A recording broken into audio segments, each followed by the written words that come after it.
Good afternoon and welcome to another episode of The Great Outdoors with Doug. We got Doug. I'm Adam. This is The Great Outdoors. Yeah.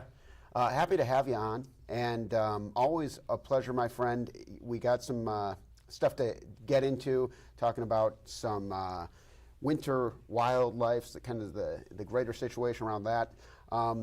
I want to talk a little bit first about some of the ice fishing stuff. It's been a topic lately, and there was recently an accident in Minnesota. Yeah. But it sounds like, just from talking to you, that's not necessarily, it doesn't mean it's not safe to go ice fishing here. And you know what? It is. It's hard to really try to put it in a box because you get reports from lakes areas where you've got 10 inches of ice to open water. Mm-hmm.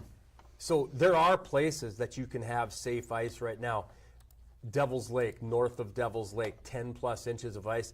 I mean, the weather that we've had is doing great. It's making ice constantly, much to the dismay of a lot of people. You know, it's been cold. It's going to be cold, and that's what we need to make ice. But there's so many different variables that come into play. You can have a lake that's 60 feet deep and has springs in it that has open water right now. You can have lakes that might have 12 inches of ice. I was talking to a friend of mine, and they were saying, well, they were out on 6 inches of ice. Well, that's great. The problem with 6 inches of ice, where you're at, you might have 6 inches. Someplace else, you might have 4 inches or 3 inches. So ice can vary from not just lake to lake, but within the actual lake itself, from spot to spot, if you've got a little spring in this back bay. And I got to give you credit. This is some of the stuff you were talking about before, too, because you said just because it's safe in one area, a few feet away, it might not be. And I know, and I know, I mean, these tragedies, whether it's a hunting tragedy or an ice fishing tragedy, we hate for it to happen. And that's why, like, people, man, all you do is talk about safety. Well, you know what? One fatality is too many, whether it's hunting, whether it's ice fishing, whether it's in the summertime boating.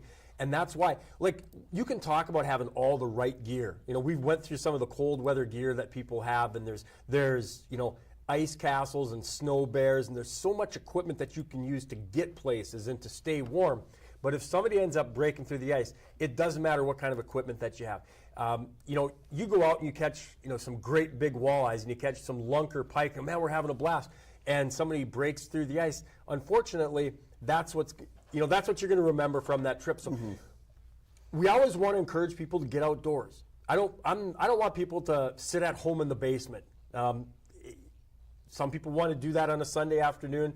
I get that. But what I'm saying is there is so many opportunities outdoors, from hunting to snowshoeing to cross-country skiing. If you just lock yourself up indoors all winter long, it can become a mental challenge. And one of the parts of the outdoors that is so therapeutic is the fresh air, is exhilaration in cold weather. But you've got to be smart, and you've got to do it right. And unfortunately, we've had some tragedies that have taken place. And I'm not here to pass judgment. I'm here to say, from this point forward, don't let that be you. Don't think, well, we've always gone out here, or there's some guys out here yesterday. And that's the crazy thing about ice, is there's all kinds of pressure that takes place from the water, from the ice, from the wind, from the air. And ice can be shifting and moving, and safe ice one day can be shaky ice the next day. A safe spot this morning might not be safe over here. And we really just want to encourage people to get outdoors, but to make sure that they're taking all the safety precautions when they do that, Adam. Well, very good. And, you know, it's like you said, what did you say? You want at least 4 inches for a person walking, then at least you're talking more like 6 to 8 for ATV, small vehicle like that, and then you're kind of looking for more like a foot if you're talking about trucks or anything. But you did say, you know, it needs to be colder for longer. You said that 2 weeks in a row. It is getting colder. Right. And I think we're still working on that for longer part. Yeah. But yeah, I mean, it's biting cold out there, and it's only going to get colder tonight. So I feel like we are approaching where, don't worry, it's all going to be frozen over. Yeah, but okay, so then we take that and what you're saying is, I love, you know the numbers, man. You are a good listener. You must have done. I take notes. I take good notes. Those were mental notes. You haven't anything in front of you, and you're going 4 inches for walking. Absolutely, 6 to 8 inches. College graduate, right here, maybe for an friend. ATV. Yeah. Even the hard classes. Anyway, continue. That's great. That's great. That's what we want people to do, is to take this stuff to heart. But at the same time, I can take you down to the Midtown Dam in Fargo and give you open water. You can go to Grand Forks to the Riverside Dam and you're going to have open water. You can go down to Wahpeton and Breckenridge and you can find open water. Rivers are so dangerous, and even more so right now. You've got running water, you've got bridges, so all of that stuff comes into play. Just an example is the fact that you can have below zero temperatures and you can still have open water because of the movement from low-head dams, from rock rapids, from culverts, from bridges, a lot of different things. So again, you brought up some great points. Check the ice thickness, and right now, if you're going to be walking out on that ice, make sure you have a bare minimum of 4 inches of good, solid ice before you start walking out there. Everything else after that, have a little bit of patience right now. Have a little patience. Sticking with the winter theme, it's super cold. Yeah. And I wouldn't want to be outside. Animals live outside. Seems like it would be a tough go out there for them. Let's talk a little bit about winter wildlife. Man, a half hour ago, I'm getting a text message from you about, hey, let's get this stuff ready to go. And my 2022 Ford Explorer is dead. Wow. And I'm going, how can this be? How can this be dead? Put this in the wildlife context. As I go outside, I've got my cold weather gear, and just in minutes, my fingers are getting numb. I'm getting cold. I'm going, come on, come on, come on, come on. And when you compare that to the wildlife, they're out there 24/7, 365. This cold weather is tough on me. It's tough on you. It's tough on everybody out there. And we're not even maybe scratching mid-December. Yeah. You know, we got about 3 weeks of winter, Really, really. the cold part of winter yet. Yeah, no. Yeah. And you know, it started before Thanksgiving, so we can say we've had like 3 weeks of winter, and it's been cold. Not excessive snow, but just enough snow to maybe kind of mix things up a little bit. It's good weather for ice fishing and for creating ice, but it's not the best weather for pheasants and for deer. Now, winter is long. I mean, whether you're looking at the calendar or, you know, out and about doing things, winter is long where we live. For wildlife, the deer and the pheasants, we wish and hope that winter doesn't start till like Christmas or till after, you know, the first of the year. When winter starts early, they start utilizing some of their fat reserves. They start, you know, they start becoming just like everybody else. You can say with clockwork, the first 2 weeks of winter, you got some sniffles around the office, right? Big time, yeah. And it works the same way with wildlife. You become a little bit more susceptible to sicknesses and to diseases, starts to wear on them a little bit. So it's not a great start to winter for deer and pheasants. Probably one of the bigger things is how long it lasts and how intense it is throughout the winter. So not the best start for winter for deer and for pheasants, but one of the good things is it hasn't been excessive in snow because it hasn't been covering up all the food sources for them. So they're still able to get out there and get some feed. And you know, this is winter in the Midwest. I mean, they've been around for a long time, so this is nothing new to them. So it remains to be seen, but not the preferred option would have been like what we had last year. A warm December, lack of snow, really nice and soft start to winter. But we didn't get that this year, so you know, we're hoping things kind of level off a little bit and soften up through the backside of December for the deer and for the pheasants in particular. And are you seeing issues so far? Like, no, not really. And again, here's the thing. If there is mortality in deer and pheasants in December, let's be honest, those critters probably weren't going to make it through the winter anyway. Sure, you know, if they're becoming weak, if they're, you know, succumbing to disease and issues like that right now, I mean, that's the way the wild world works. You know, I'll say this a lot throughout the winter is everybody likes to see all the little birds and all the rabbits and the squirrels all live and all survive. Winter's PG-13. Sometimes winter is rated R. Animals are going to die, and that's just the cycle of life, you know, where we live. So there's going to be some mortality right now, but that's, you know, the individual, that's not the you know, totality of the population. So right now it's not that concerning for the deer and the pheasants as we sit right now, but you know, for those individuals that are you know, struggling, it's probably not going to be a real happy ending for them. Sure. And so it's normal. This is the time of year where, I mean, I took a call the other day from a person that was concerned about a Canada goose. that was injured, and it's not going to live. I'm like, yeah, it probably isn't.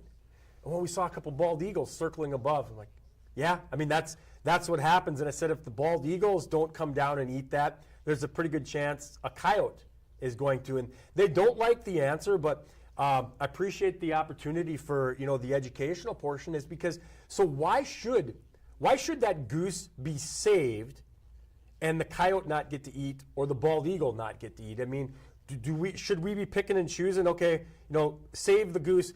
I'm not going to risk my life going out on a stormwater retention pond to try to save a goose that's injured. That even if that goose just dies of natural causes, there's going to be crows that are going to feed on it. There's other scavengers that'll eat it, and that's just the way the wild world works, whether people like it or not. I mean, that is kind of the death-life circle. It feeds into each other. I feel like it's easy to forget that, but like, you do need the decay. You need the decay, and you need the death, and you need that to circle back into the life. It's one of the laws of nature, basic laws of nature. The Lion King, they say like the circle of life. But really, you can sit under a tree. It's the fall. The leaves are starting to fall on the ground. And what do they tell you now? But they tell you, don't bag the leaves because they're good for the ground, right? So that death helps with life. It's kind of the same thing with that goose.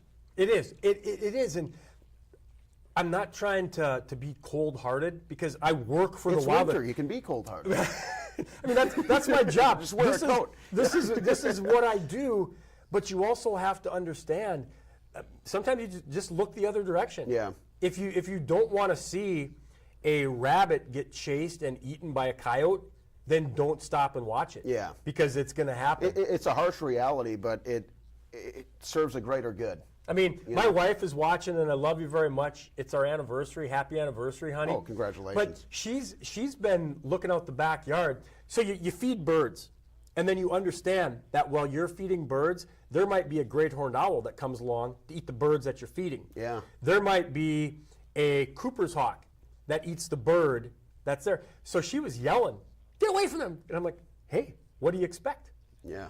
You've got a bird feeder, and you're feeding the birds." Yeah. A great horned owl is like, well, this looks pretty easy.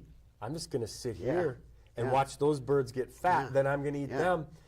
And again, they're hunters too. Right, they are. Not just us. Not just us.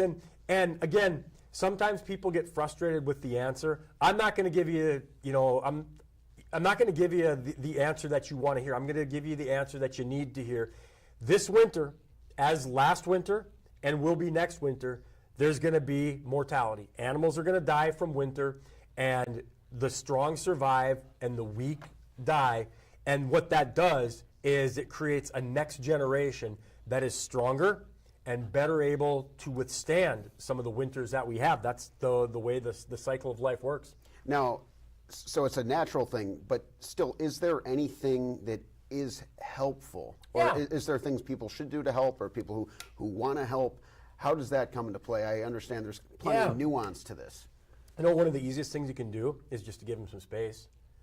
We get into winter, and all throughout, those animals are trying to conserve as much energy as they possibly can.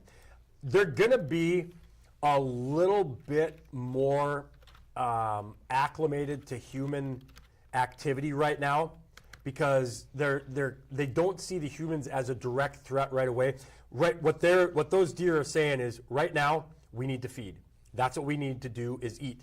The middle of the daytime, we need to eat. Now, if somebody comes by, we're going to probably stand there a little bit longer than we normally would. What you can do is not be the person that says, "Hey, let's go see how close we can get to those deer. Sure. Let's take our snowmobile near them." We'll talk about this more throughout the winter as we get more snow, but giving them space is really one of the simplest things that people can do. And at times, I don't think we realize that if you see, whether it's a deer or a pheasant or some other animal alongside the road, even the rabbits and the squirrels, you see rabbits and squirrels in your backyard, and they're eating on something that was left in the gardens, eating on something that was in the bushes. Well, when you go up to them, they scurry off. Mm-hmm. They're using energy that they would rather conserve. So if you want to try to help them out, just let them be. Try not to scare them. Try not to disrupt their pattern. You're going to see as winter goes on, they're going to be even more happy just to sit there. They'll let you walk around. They'll let you do some of the work around the yard. So that's probably one of the easiest things that we can ask people to do is to just give the wildlife some space right now. And we'll be talking more about that when we talk about snowmobiles and different outdoor recreation. Stay on the trail. Cross-country skiing, if some of the trails open up, one of the best reminders that you can give is to stay on the trails, because when you start going off the trails, there's places where the deer and the wildlife kind of gather for food, and they kind of get acclimated to that area. Well, when you go off the trail on your cross-country skis or on your snowshoes, the next thing you're doing is you're chasing them out of a spot where they felt safe. They're utilizing energy that they would rather conserve. And so there's some simple things that people can do to help out the wildlife as we start getting into the throes of winter a little bit more. So I'm hearing let them do their thing. Yeah. And if you're doing your thing and it brings you into their thing, maybe you should reconsider how you're doing your thing. Yeah. Because I see what you're saying. Like, for me, it's the winter. I got invited to go out for chicken wings tonight. I said, absolutely not. Enjoy them. But I will be at home, and I'm probably going to go to bed at like 9:30. Because that's what I like to do in the winter. You know what I mean? That's my thing. But if a bear opened the door and said, we need a new head coach, I'd say, that's your problem, buddy. You know what I mean? Like, if wildlife came to my habitat, I'm going to be the one scurrying. And so it's kind of like, you got to respect life there. Right, and so you put that into that context of you're on snowshoes, you're on cross-country skis, and you look at the deer and the wildlife and the rabbits. They're not on cross-country skis. They're not on snowshoes. For them to move through that snow is a little bit more difficult than it is for you.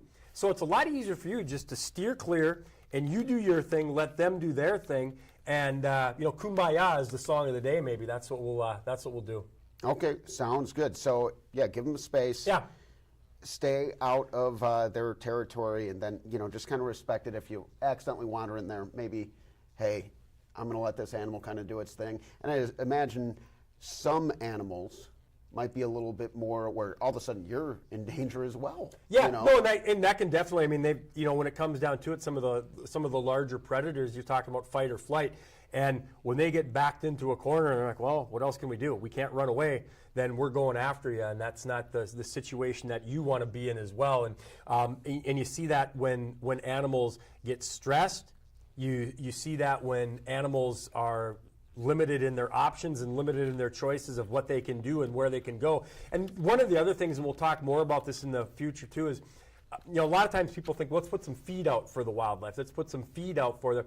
And in a nutshell, that's not the best option for those animals. It's going to congregate them. It can, facilitate the spread of sickness and disease, just like that, that classroom or that office, when one person is sick and they're all congregated in the break room, then it starts to spread. Interesting. Feeding wildlife, and we'll talk more about this. So I would just caution people, and especially if you're going to start feeding wildlife now, then you better be prepared to be feeding wildlife all through the winter, because when Uncle Daryl's getting free food for Thanksgiving, and nobody says, whoa, we're done, then Uncle Daryl will stay until Christmas. He's staying until New Year's, and then he's like, well, why did I?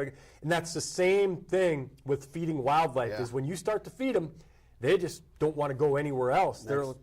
Right? Next thing you know, you got a Sasquatch knocking on your back door. Hey, Doug. Yep. You left a turkey sandwich out for me. I would like another one. This time a little less mayonnaise. And then you got to deal with that, man. Yeah. And, might not be a Sasquatch, it might be a coyote, but it's just kind of like you're starting to play a dangerous game. It becomes a slippery slope. It does. And again, the reality is that's not the best thing for the wildlife in the big picture throughout the entire winter. They're better off if they've got natural food sources. That's why we encourage people to have shrubs, to have bushes, to have fruit-bearing trees, to leave some stuff in your garden, and different options like that are much better. And we'll talk more about that, because it's going to be a long winter. Mind your own business, right? Yeah, right. It's kind of like a good rule. But there. it's hard, like people know that, and they don't want to believe it. They're like, well, we'll just throw some bread out there. Yeah, that's great. You threw some bread out there, and all of a sudden, like, where did these all come from? Yeah.